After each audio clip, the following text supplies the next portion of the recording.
What is going on, guys? Welcome back to the channel. My name is Hayden. I go by Hayden Hendricks, and here I am breaking another pet peeve of mine, and it's watching YouTubers do YouTube videos while driving.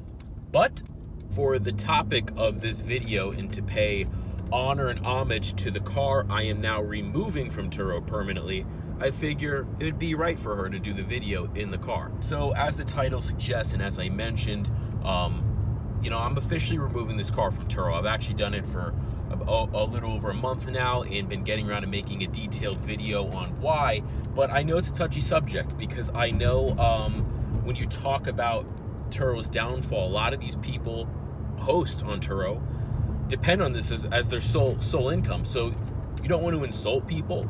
I don't want to become a dark cloud of negativity. Especially with everything that's going on right now, man. I get it, but it's definitely something that needs to be spoken about. And the reason I believe I'm in a position to do that, real quick, on a side note, is I've been a Turo host now for almost 2 years. And I have to say, the first 3 quarters of the year when I started Turo, they were great. I couldn't understand why everyone isn't doing this. I mean, I was making, plenty of money for my cars, very minimal work, meeting great people, and then the more popular Turo got and the more competitive it got, of course you have to lower your prices a little bit, and that's okay if you're making enough money. But what changed for me was the quality of renters that came in. It was becoming a daily thing to have finding drugs in the car, people smoking cigarettes in the car, alcohol in the car, and just dealing with people who, as soon as they see you, they want everything for free. Now, that's a business, okay? That's not a reason to remove, a vehicle from Turo, especially if you're doing this for your sole income and you've invested so much, which I have other videos about that, but I'll link that down below. It's a whole other topic, and like I said, not trying to be a dark cloud of negativity. Since COVID is now when I've officially decided to completely remove this vehicle, my Mercedes-Benz E350, from Turo. And the reason being is because Turo is getting killed right now, okay? All these car companies who are going out of business, who need to cut down their costs and increase revenue, are lowering their prices so good. It's almost free. I just did a vacation last week. I went to North Carolina, great state. Shout out North Carolina, beautiful. We rented a Toyota Camry from a budget car rental company for $40 a day, unlimited mileage. You don't have to worry about cleaning like you do bringing back a personal car, and it's an easy process. The closest car I found in that area for the time we needed it was a Mustang, nicer car, but it came out to $250, 3.5 times more. So when I have a car like mine, that I was normally getting between $70 to $90 a day, for me to be able to profit on this car, I have to put it at $50 a day. So not only am I now lowering my price to $50 a day, Turo has now changed the policy on the mileage to where now they're gonna beat up the car twice as much. Instead of 100 minimum mileage, it's now 200 a day.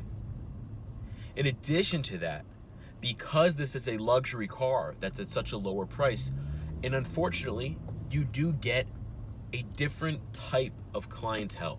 Now, instead of business people traveling or families traveling down to South Florida to take vacation, rent a nice car, I'm getting a bunch of kids who've never been in a car like this and then abuse it.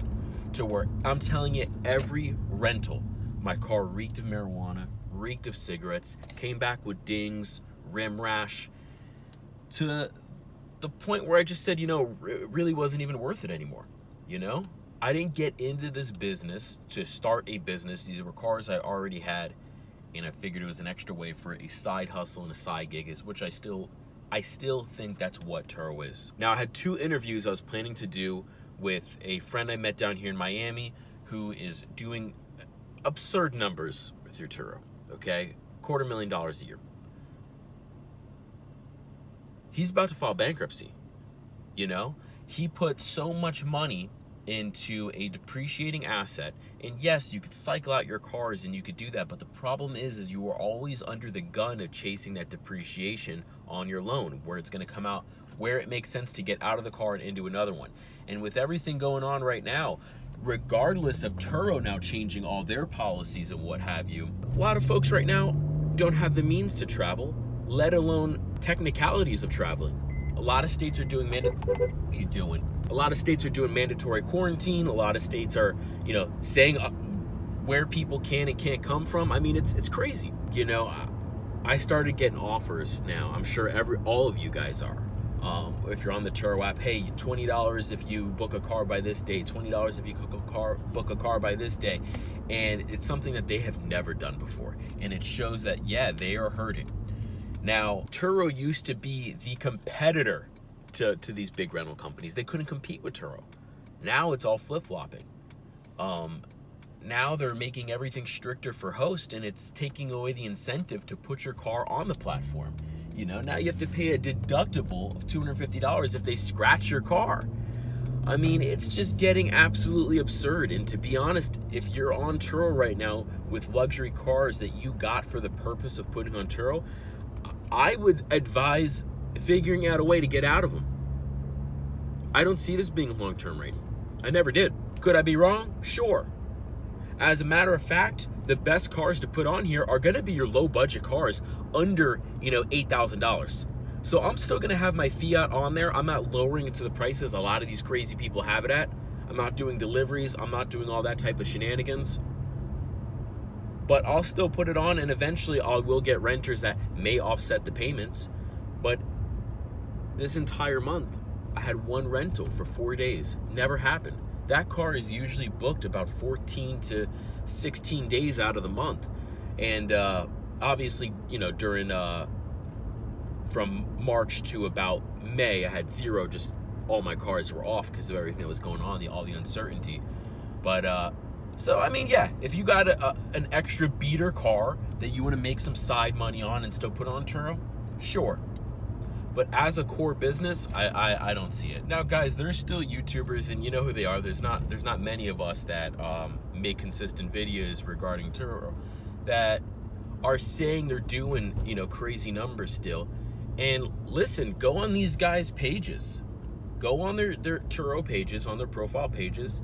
Look at when their spots are blocked out on the cars, the average rate for the car, and do the math yourself. It is absolutely nowhere near $8,000 a month unless you have a few dozen cars on there. Absolutely. So I know it's easy to say, oh, well, you're contradicting. You just said you're completely done with Turo. You're keeping the Fiat on. You're saying other people can't. Yeah, no, listen, I do as a side gig, but I don't think you should be investing into this business. And what's great about my other car is a Fiat Abarth, is it's a driver's car.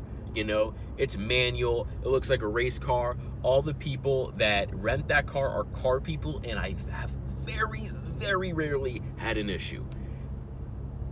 The last 8 renters in this car, 8 of them straight away, destroyed this car. And I get it. It happens when people rent cars, and it happened before COVID, and it happened in the beginning when I got on Turo, when the car was $90 a day, but it was very rare.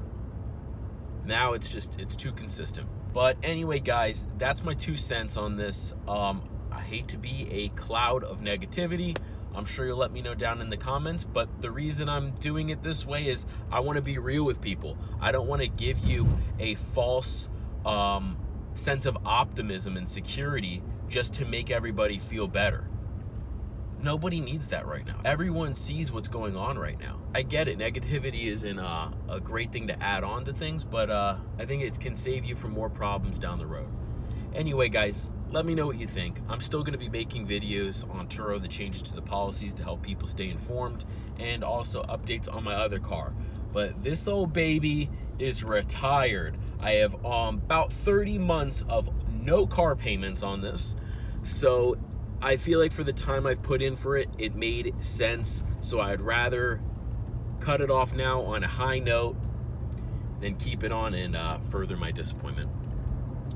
But guys, thanks so much for watching. It's cool to see the channel now get over 1,000 subscribers, you know, consistent comments and dialogue down below. And for the most part, people are super cool with each other. And listen, keep it up, man. I think this is still a good community. And it's a community of entrepreneurs and people that are always working to find out something else. So even if it's not Turo, people learn from each other from other businesses in just these comments below. So until next time, guys, thanks so much for watching.